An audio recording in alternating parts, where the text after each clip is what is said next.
अस्सलाम वालेकुम। I hope you are all doing well. आज का जो हमारा टॉपिक है वो है फर्स्ट यूनिट का सेकंड पार्ट है। पहले हम पार्ट में ये पढ़ के आए थे कि स्टोमाटाइटिस, अब हम सेकंड उसका पार्ट पढ़ रहे हैं, oral cancer. Okay, so let's start.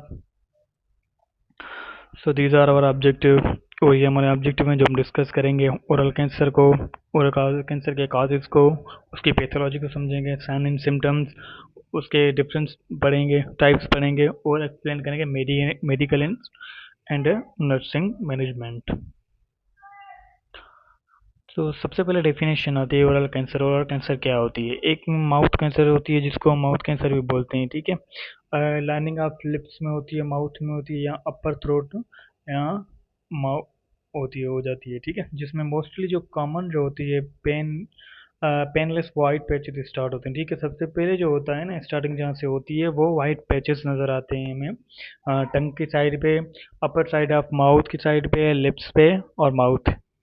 And patches and ulcer ulcer की तरह टैबलेट होते हैं जो कंटिन्यूसली ग्रो होते जाते हैं, देन जो होते हैं आगे बढ़ जाते हैं। और इसकी अगर सर्विलेंस की बात करें तो हमारे पास जो नंबर न्यू केसेस आए हुए हैं अकॉर्डिंग टू WHO 2022 की जो रिसर्च है उसकी बेस पे, जो सबसे ज़्यादा इफेक्टेड होती है ना एज में, वो कौन से होते हैं हमारे पास? ब्रेस्ट कैंसर के कितने केसेस होते हैं? 14.5%। लेफ्ट ओरल और कैविटी के कितने होते हैं? 9.5। तो हम सबसे पहले क्या किस पे फोकस करेंगे यहाँ पे, क्योंकि हम जो डिस्कस करेंगे आज वो ओरल कैंसर पे करेंगे। तो ओरल कैविटी और लिप्स में जो होते हैं परसेंटेज केसेस की, वो कितनी पाई गई? 9.5%। और भी डिफरेंट परसेंटेज लिखी हुई है, इसोफेगस कैंसर के, लंग कैंसर की परसेंटेज लिखी हुई है। ओके, देन हमारे पास न्यू केसेस जो आए हुए हैं मेल ऑल एजेस, ठीक है। तो उनमें से सबसे पहले जो आता है ना ज़्यादातर, वो मेल्स में जो केसेस देखा गया है वो लिप में और ओरल कैविटी का 12.9 देखा गया है। वजह क्या होती है? तंबाकू यूज़ हो रहा है, गुटखे यूज़ हो रहे हैं, तो इस वजह से सबसे ज़्यादा तो देखा गया है अकॉर्डिंग टू 2020। सो इसमें जो मेल ज़्यादा इफेक्ट हुए हैं वो 12.9% हुए हैं। नंबर ऑफ फीमेल्स की अगर बात करें तो फीमेल जो है वो 6.2 रेशो है। हम सिर्फ ओरल कैविटी की बात यहाँ पे क्यों करें, क्योंकि हमारा जो टॉपिक है ऑन रिलेटेड पे ओरल कैंसर पे। सो इसलिए हम जो जो भी रिसर्च बता रहे हैं उसकी परसेंटेज ओनली ओरल कैविटी और ओरल कैविटी से रिलेटेड जो भी कैंसर है ना उसकी परसेंटेज बता रहे हैं। ओके, बाकी भी लिखी हुई है। ओके, तो हम ज़्यादातर फोकस किस पे कर रहे हैं? लिप्स और ओरल कैविटी के अंदर कैंसर कैंसर जो हो रही है वो। तो फीमेल का रेशो कितना है? 6.2 है यहाँ पे। तो देखा जाए तो male as compare to female, male का रेशो कितना है? ज़्यादा है, ठीक है। बिनाइन ट्यूमर होता है और मैग्नेट ट्यूमर होता है। बिनाइन ट्यूमर की आप एग्जांपल देख रहे हो, बिनाइन नहीं है, देखो फर्स्ट में जो है तो उसमें ये होता है कि एक छोटे से ना एक साइड पे होता है, एक जगह पे हो जाता है, ठीक है। और मैग्नेट जो होता है वो स्प्रेड आउट हो जाता है। आप जैसे देख सकते हो फर्स्ट में कि सेल्स के एक साइड पे ये बना हुआ है, ठीक है, बिनाइन।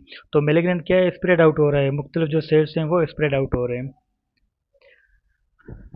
अगर डिफरेंस को बात करें तो मेलिग्नेंट और बेनाइन में क्या डिफरेंस होता है, तो ट्यूमर जो होता है ना बेनाइन, जिसको हम नॉन कैंसर बोल सकते हैं, और मेलिग्नेंट कैंसर होता है, ठीक है। मेलिग्नेंट की बात करें तो मेलिग्नेंट मतलब आउट ग्रोथ हो जाती है, ज़्यादातर जो आउट ग्रोथ होती है ओवर ग्रोथ हो जाती है, जिसकी वजह से वो कैंसर हो जाती है। और बेनाइन जो होती है एक स्पॉट बन जाता है, एक थोड़ा सा दाना बन जाता है, क्रस्ट बन जाता है। तो बेनाइन जो ट्यूमर होता है tends tumour below slowly and do not spread. जो बेनाइन होता है वो स्प्रेड आउट नहीं होता है, ओके। जो मेलिग्नेंट ट्यूमर होता है वो ज़्यादा से ज़्यादा रैपिडली ग्रो करता है और जल्दी से जो होता है नियर बाय सेल्स जो टिश्यू होते हैं नॉर्मल सेल उनको भी इन्फेक्ट करके डिस्ट्रॉय कर लेता है और पूरी बॉडी के अंदर स्प्रेड आउट हो जाता है। सेकेंडली हम बात करेंगे किसकी?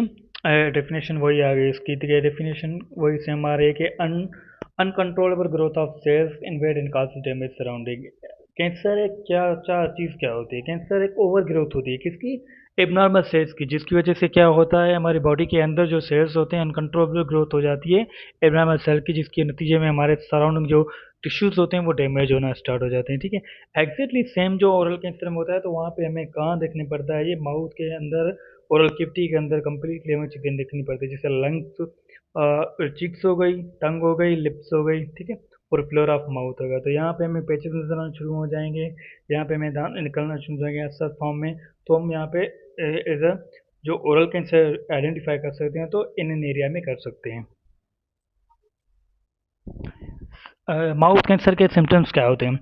सबसे पहले रेड और वाइट पैचेस बनना हो जाएंगे, ठीक है, लिप्स पे या माउथ पे, लंप, जो नेक रीजन होगा वहाँ पे एक नब बन जाएगा, इन्फ्लेमेट हो जाएगा, सोर स्वेलिंग हो जाएगी, टंग और चीक स्वेलिंग हो जाएगी, नमनेस हो जाएगी फेसेस पे, लिप और माउथ सोर जो होंगे वो भी क्या हो जाएंगे, नियर बाय कंप्लीटली इफेक्टेड होते जाएंगे। और सेकंड क्या होता है, लूजनिंग ऑफ टीथ। समटाइम जो होता है वो ना टीथ टीथ जो होते हैं वो लूजन होना स्टार्ट हो जाते हैं, गिर जाते हैं। पेन ड्यूरिंग द सोलिंग, जब सोलिंग ज़्यादा बढ़ जाती है तो वहाँ पे पेन होना स्टार्ट शुरू हो जाता है। जो तो ये हमारे पास क्या होते हैं, सिम्टम्स होते हैं। ये हमारे पास एनाटमी है पूरी कंप्लीटली के लिप लिप होता है, अपर लिप, टंग, ठीक है, फ्लोरिंगेवा, बिगल म्यूकसा होता है, रेक्टैंगुलर ट्रायंगल होता है, हार्ड प्लेट होते हैं।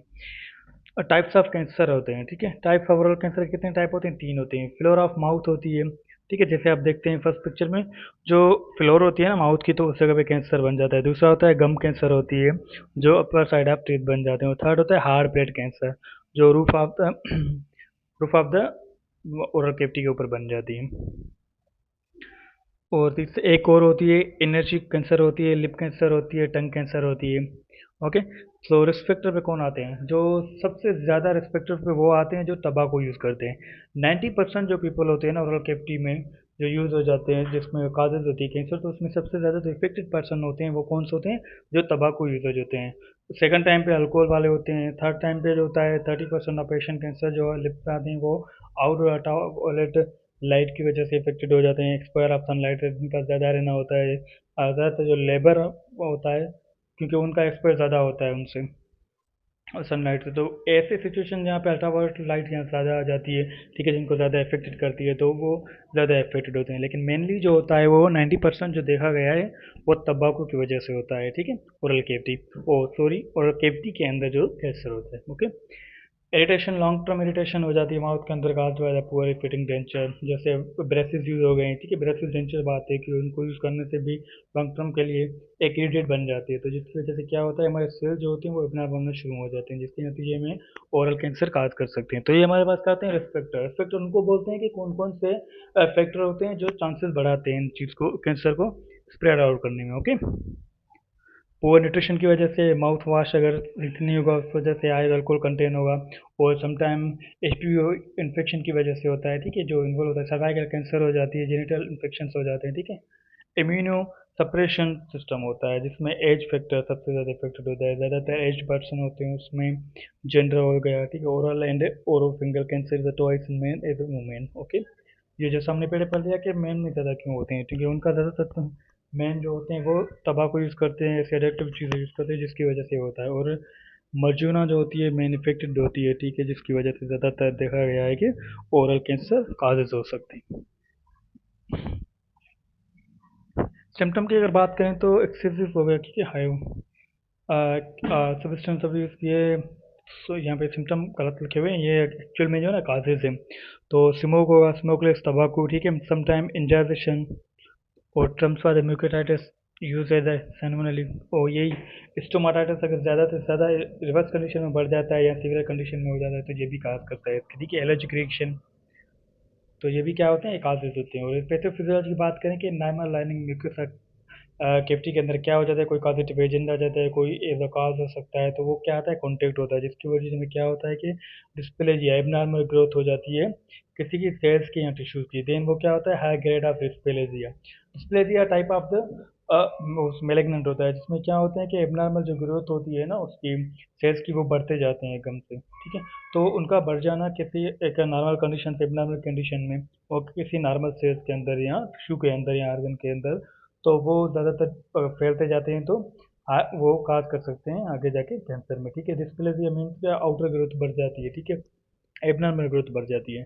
देन डिस्प्लेसिया के बाद क्या हो जाता है, ओरल कैंसर में नज़र आना शुरू हो जाती है। काजेज ऑफ ओरल कैंसर की बात करें तो सबसे पहले हमने पढ़ लिया तंबाकू होता है, जिसमें सिगरेट आता है, सिगार आता है, पाइप्स, च्युइंग एंड च्युइंग तंबाकू आते हैं। अल्कोहल होता है, वीक इम्यून सिस्टम होते हैं जो एज्ड पर्सन होते हैं, family history of cancer genetically होती है, sometime infected human papilloma virus की वजह से भी कैंसर काज, ओरल कैंसर काज हो सकती है। तो काजेज ऑफ ओरल कैंसर, तो स्मोकिंग क्या होती है, सबसे ज़्यादा जो इफेक्टेड होती है वो स्मोकिंग ही होती है और अल्कोहल होती है। तो हमें क्या करना है, दोनों चीज़ों से अवॉइड करना चाहिए। सबसे पहले no smoking, no alcoholism, so that you can be prevent from the oral cancer. Manifestation की बात करें तो मैनिफेस्टेशन में हमें साइन एंड सिम्टम आते हैं, जिसमें हमें नज़र क्या आता है कि यहाँ तो लिप से या माउथ के थ्रोट के अंदर में क्या होता है, हील नज़र नहीं आना शुरू हो जाती है, ठीक है, एक लिप बन जाता है, लम्ब बनना शुरू हो जाता है। फिर क्या होता है, वाइट रेडिश पैचेस नज़र शुरू होना जाते हैं हमें। और समटाइम टूथ लूज टीथ होता है, ठीक है, अगर दांत ऐसे गिर रहा है किसी और वजह से, आप देखो कि दाने हैं तो किसी पेचिस वगैरह है form, then losing of teeth है, तो ये भी क्या करता है, इंडिकेशन देता है कि ओरल कैंसर हो, मैनिफेस्टेशन को नज़र कर शो करता है।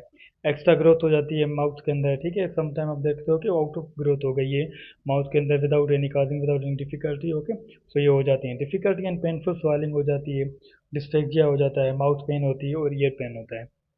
ये हमारे क्या होते हैं, मैनिफेस्टेशन होते हैं। मैनेजमेंट की अगर बात करें तो इनका कैंसर का जो मेन जो ट्रीटमेंट है वो केमोथेरेपी होती है और रेडियोथेरेपी होती है, या तो कॉम्बिनेशन ऑफ ड्रग्स देते हैं, जिसमें हम एंटिक एसिड यूज़ करते हैं। एंटिक एसिड तो सिंपली हम जय सेट करने के लिए यूज़ करते हैं, एनाल्जेसिक पेन किलर होती हैं, ठीक है, एंटी एमेटिक वो होती है वुमेन के लिए। तो ये क्या होती है, कॉम्बिनेशन ड्रग्स होती हैं, लेकिन मेन जो मैनेजमेंट इसकी होती है वो केमोथेरेपी और रेडियोथेरेपी होती है। और सेकंड टाइम इसका क्या होती है, मेडिकल क्या, अगर हम बात करें तो इसमें ट्यूमर रिसेक्शन आती है, कम्प्लीटली हम क्या कर देते हैं, सर्जिकल इसको कम्प्लीट कट किया जाता है। अगर वर्स कंडीशन में चला जाता है पेशेंट, उससे एक इतनी वर्स कंडीशन में चला जाता है कि पेशेंट तो ड्रग्स पे मैनेजमेंट नहीं कर पा रहा है, केमोथेरेपी पे नहीं फिट हो रहा है, तो देन हमारे पास लास्ट ऑप्शन जो बचता है वो हमारे पास सर्जिकल होता है।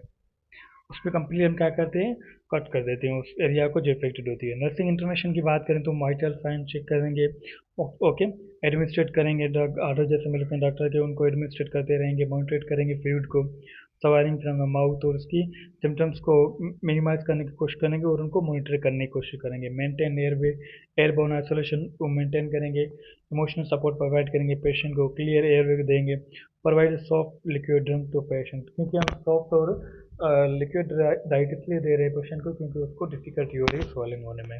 सो ये क्या होती है, हमारे पास नर्सिंग इंटरवेंशन होती है ओरल कैंसर की।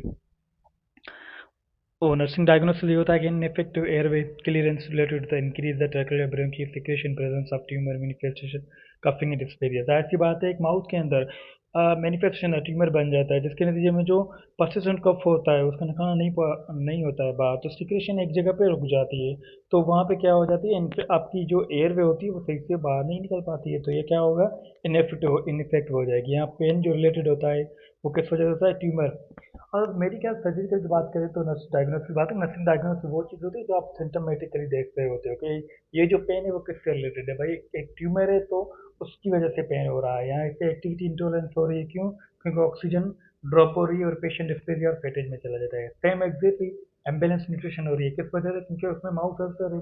अब माउथ कैंसर है या सिंपल है तो वो क्या होता है, वो नहीं खा पा रहा था इतना, तो उसका न्यूट्रिशनल स्टेटस जो होगा वो कम हो जाएगा, जिसकी वजह से क्या होगी, डिक्रीज हो जाएगी फूड की इनटेक, और कंडीशन क्या होगी, बॉडी वेट लॉस हो जाएगा। सो ये हमारे रेफरेंस है, so that's all about from this topic, okay, thank you so much।